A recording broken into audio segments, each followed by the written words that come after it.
3:14 a.m. in Tehran. A phone lights up in a guarded compound. It is not a missile warning. It is a text message. On a carrier deck in the Persian Gulf, deck crew are already moving. The USS Gerald R. Ford, the largest warship on Earth, is spinning up its catapults before sunrise. 90 miles away, air raid sirens are starting again in southern Israel. And on the other side of the world, in the woods of Maryland, the President of the United States is walking into a cabinet meeting at Camp David. This is not a drill. This is the morning of August 1st, 2026. And by nightfall, the United States and Israel may launch a joint strike on Iran's energy grid. Signal number one. This war was supposed to be over a month ago. Back in June, the world was told a deal had been signed, a 14-point memorandum, a handshake between enemies. Instead, 5 weeks later, bombers are back in the air. To understand why, you have to go back to February 28th. That was the day the United States and Israel launched Operation Roaring Lion and Operation Epic Fury, a surprise strike aimed, officials said privately, at regime change in Tehran. Iran's supreme leader, Ali Khamenei, was killed in that opening wave, hit in a bunker beneath the capital. It was the single most consequential assassination in the modern history of the Middle East. His son, Mojtaba Khamenei, took his place as supreme leader. He was wounded in the same campaign that killed his father. Iran hit back immediately. Missiles on U.S. bases, drones on Israeli cities, and within days, the Strait of Hormuz, the narrow channel that carries 1/5 of the world's oil, was effectively closed. Here is what nobody is telling you. That strait is only 21 miles wide at its narrowest point. Roughly 130 tankers used to pass through it every single day before the war. The American military buildup that preceded all of this had been building for weeks. By mid-February, the USS Gerald R. Ford, redirected all the way from a deployment near Venezuela, had joined the USS Abraham Lincoln in the region, giving the Pentagon 2 full carrier strike groups in the Gulf at once, something that hadn't happened in nearly a year. More than 30,000 American troops were already stationed across Bahrain, Egypt, Iraq, Israel, Jordan, Kuwait, Qatar, and Saudi Arabia before the first bomb ever dropped. The fort itself would go on to have a rough war. A fire broke out in a laundry space on board in March, injuring 2 sailors and forcing the ship into port at Crete for repairs before it sailed back into the fight. When Iran shut it down, oil didn't just rise, it exploded. Brent crude, which had been sitting around $71 a barrel the day before the strikes, spiked more than 8% within 48 hours. Weeks later, at the peak of the panic, dated Brent benchmarks broke past $140 a barrel, a level not seen since 2008. That is the domino effect in real time. Close the strait, and the price of gasoline in Ohio moves. Close the strait, and shipping insurers in London start pulling war risk coverage on tankers. Close the strait, and Asian refineries start scrambling for alternate crude within days. For 5 straight weeks, the fighting ground on. Iran struck Israel directly. Israel expanded its campaign into Lebanon, hitting Hezbollah, an Iranian-backed militia that shares no formal seat at any negotiating table but shapes everything discussed at it. Then, on April 8th, something shifted. Pakistan's Prime Minister, Shehbaz Sharif, announced a 2-week ceasefire between Washington and Tehran. It was fragile from the start, but it held long enough for something rarer than a truce. Quiet diplomacy, run almost entirely through back channels. This is the shuttle diplomacy lens, and it matters more than any single missile. Because for most of this war, the United States and Iran have not been talking to each other directly. They've been talking through couriers. The central figure on the American side is Steve Witkoff, a real estate billionaire with 0 prior foreign policy experience before Donald Trump made him his special envoy to the Middle East. He'd already worked Gaza. He'd already worked Ukraine. Now he was working the hardest file in the world. On the Iranian side, the man receiving his messages is Foreign Minister Abbas Araghchi, a career diplomat who has spent months publicly insisting again and again that receiving a message is not the same thing as negotiating. In one televised interview in the spring, Araghchi confirmed the contact but flatly denied any formal talks were underway, saying there was no trust between the two sides and no basis yet for an actual deal. That distinction, contact without trust, defined the entire spring. Messages moved through Oman, through Qatar, through Pakistan. And here is the detail almost nobody outside the region understood at the time. There was a third man shaping every one of those messages before they ever reached Araghchi's phone. His name is Mohammad Bagher Ghalibaf, traditionally the Speaker of Iran's parliament, now functioning as Tehran's chief negotiator on the ground. When the ceasefire cracked in July, it wasn't Araghchi who issued Iran's most defiant statement. It was Ghalibaf, warning that Iran was ready for what he called all-out defense if Washington broke the deal again. That's the piece that got buried under the headlines. Iran wasn't negotiating with one voice. It was negotiating with at least 2. A foreign ministry, trying to keep a channel open, and a hardline political establishment ready to slam it shut. But here's the catch. On June 14th, after months of shuttle diplomacy, it actually worked. Sharif announced that the United States and Iran had finalized their memorandum of understanding. Minutes later, Trump posted on social media, "Congratulations to all." The deal, when the text leaked to journalists, ran to 14 points. Paragraph 1 promised a permanent termination of military operations on all fronts, including the Israel-Hezbollah front in Lebanon, even though neither Hezbollah nor the Lebanese government had signed anything. It called for the immediate reopening of the Strait of Hormuz. It promised sanctions relief for Iran. It promised a reduction of American military assets in the region. And it gave both sides 60 days, extendable by mutual consent, to hammer out a final nuclear agreement. For about 72 hours, it looked like the war was actually over. Then came the fine print. Buried in paragraph after paragraph was one sentence that would tear the whole thing apart. Iran was to make arrangements for the safe passage of commercial vessels through Hormuz, while also helping define the future administration of that same waterway alongside Oman. Nobody had agreed on what that actually meant. Washington read it as Iran stepping back. Tehran read it as Iran getting a formal seat at the table, controlling one of the most valuable choke points on the planet. That single ambiguous clause is arguably the most expensive sentence written in 2026. Inside Iran, there was friction too. And this is the part rarely shown on Western television. Supreme Leader Mojtaba Khamenei publicly stated he held a different view from Iran's elected president, Masoud Pezeshkian, on the memorandum itself. He agreed to let it stand only after Pezeshkian personally assured him that the interests of what Khamenei called the resistance front, the network of Iran-backed militias across the region, would be protected in any final deal. That's the hardliner sabotage angle, and it runs both directions. On Iran's side, Revolutionary Guard-linked media outlets spent the spring dismissing ceasefire announcements as psychological operations designed to divide the country. On the other side, in Israel, officials never fully signed onto Washington's version of restraint either. Israel and Hezbollah kept fighting in Lebanon straight through June, even as the American-Iranian track inched toward a deal, a separate parallel war that nobody at the main table controlled. And it wasn't just Iran and Israel applying pressure from the edges. Days after the memorandum was signed, the 6 nations of the Gulf Cooperation Council, Bahrain, Kuwait, Oman, Qatar, Saudi Arabia, and the United Arab Emirates, issued a joint statement of their own.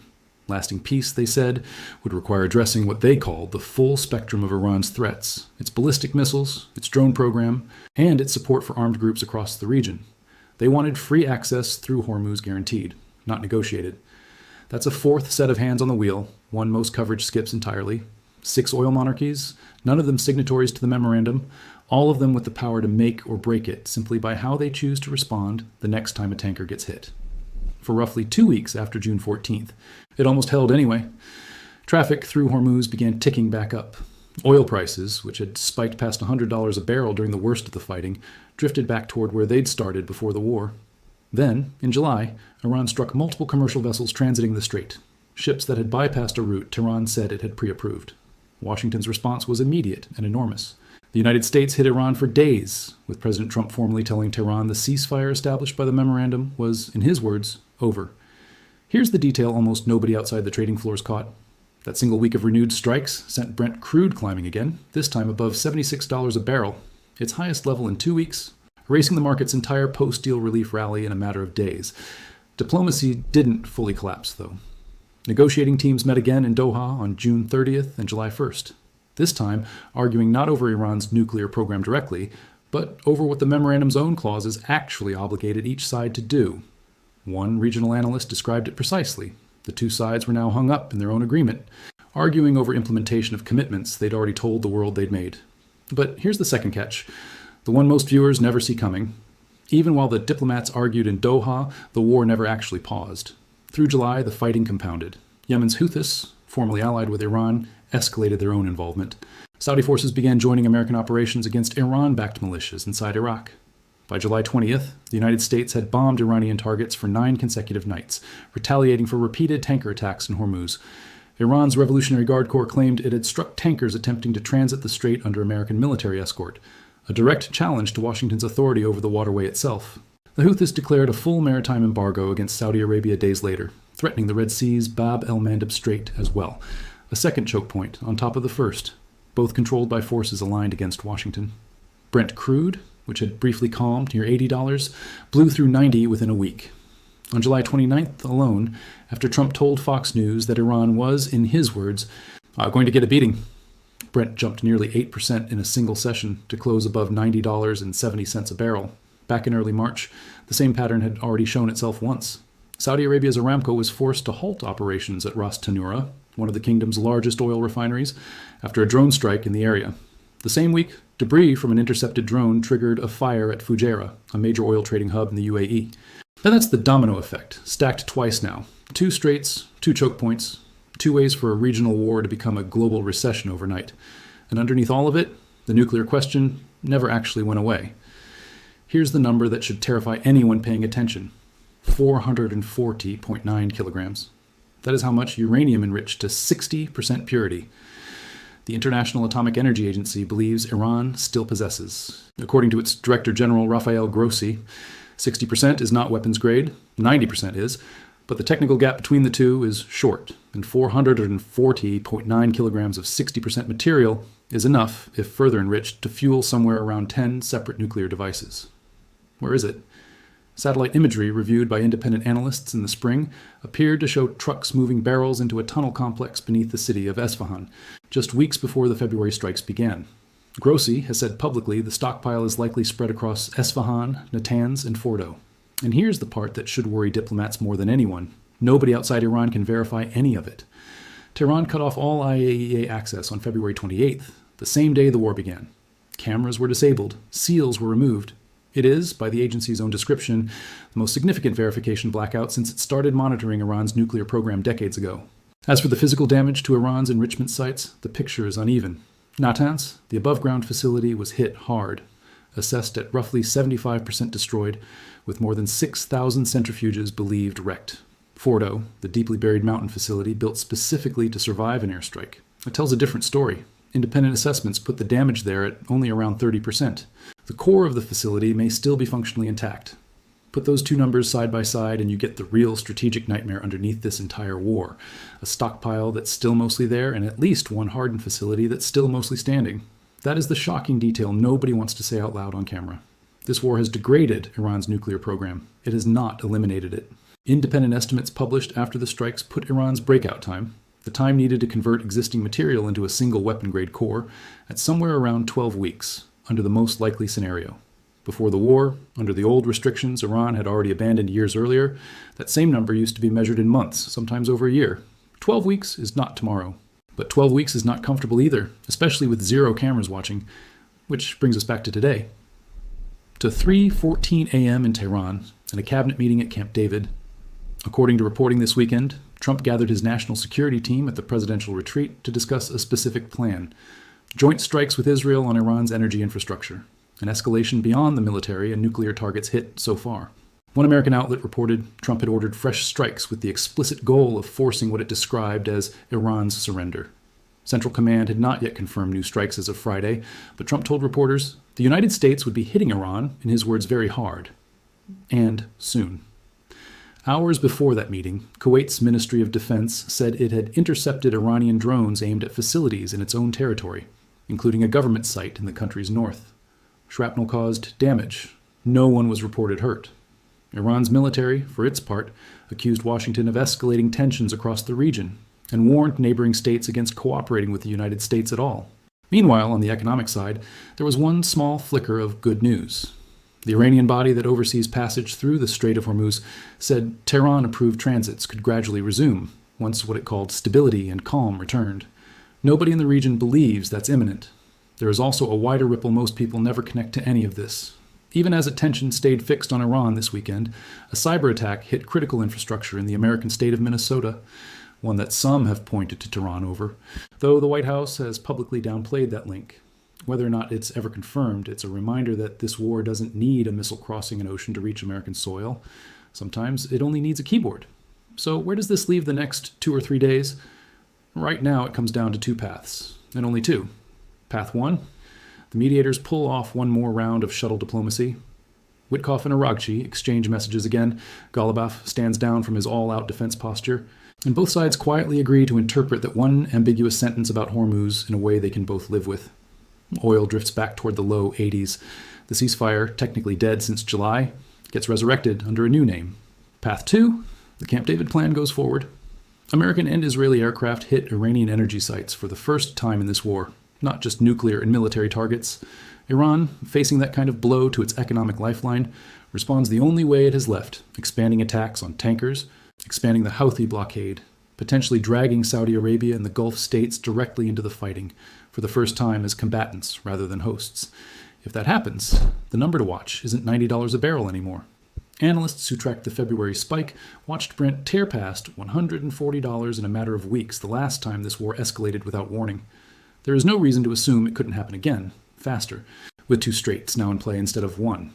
There's one more piece of internal friction worth naming before we get there, because it explains why neither path is easy to choose. On the Israeli side, Prime Minister Benjamin Netanyahu has spent this entire war under pressure from voices further right than his own government, arguing that any pause, any memorandum, any diplomatic off-ramp risks leaving Iran's program alive to rebuild. On the Iranian side, it's the mirror image. Every time Arakchi's channel with Witkoff produces something close to a workable deal, hardline media outlets tied to the Revolutionary Guard have moved to frame it as capitulation, a narrative Tehran's leadership cannot fully ignore even when it wants to. Two governments, two sets of internal hardliners, both capable of blowing up a deal their own diplomats spent months building. That's not a bug in this war. At this point, it's the operating system. Every side insists it wants the first path. Every side keeps choosing actions that lead toward the second. That's the story underneath the missiles, the memorandums, and the messages. Not really a war between two countries anymore. A test of whether shuttle diplomacy can still outrun hardliners on both sides who would rather win the war than end it. The next 72 hours will answer that question one way or another. Deal or bombs, peace or war. Right now, nobody, not in Washington, not in Tehran, not on the deck of the USS Gerald R. Ford, actually knows which one it's going to be.